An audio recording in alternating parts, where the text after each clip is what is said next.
स्त्रीलिंग. लक्षात ठेवा, पुढे शब्द कोणत्या लिंगात आहे? पुल्लिंग आणि स्त्रीलिंग. तारा, बाग, तंबाखू, विना, ढेकर, मजा. पण लक्षात कसं ठेवायचं? दोघं जण, तो आणि ती, स्त्री आणि पुरुष दोघं जण तारा नावाच्या बागेत गेले आणि तिनं काय म्हटलं त्याला? तंबाखू मागितला. ठीक आहे, तंबाखू मागितला, दोघांनी तंबाखू खाल्ला आणि दोघांनी विणा वाजवला, ढेकर दिली आणि मजा केली. काय केली? मजा केली. मग हे सगळं झाल्यानंतर त्याला काय झाली? व्याधी. त्याला काय झाली? व्याधी. एवढे शब्द आपल्याला लक्षात ठेवायचे आहे. कोणत्या लिंगात येते ते?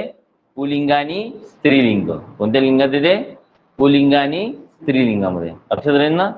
तारा, बाग, तंबाखू, विणा, ढेकर, मजा, व्याधी हे सगळ्याचे सगळे पुल्लिंग आणि स्त्रीलिंगामध्ये असणारे शब्द आहे. ठीक आहे ना?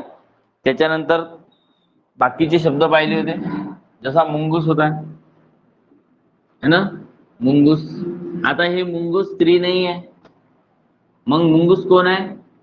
मुंगूस आहे पुल्लिंग आणि नपुंसकलिंग है ना.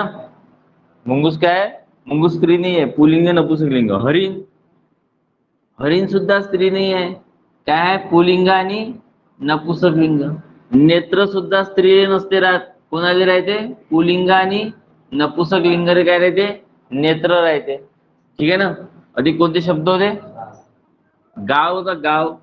गावात कधी स्त्रिया राहत नाही है ना. कुठं कोण राहते? पुरुष आणि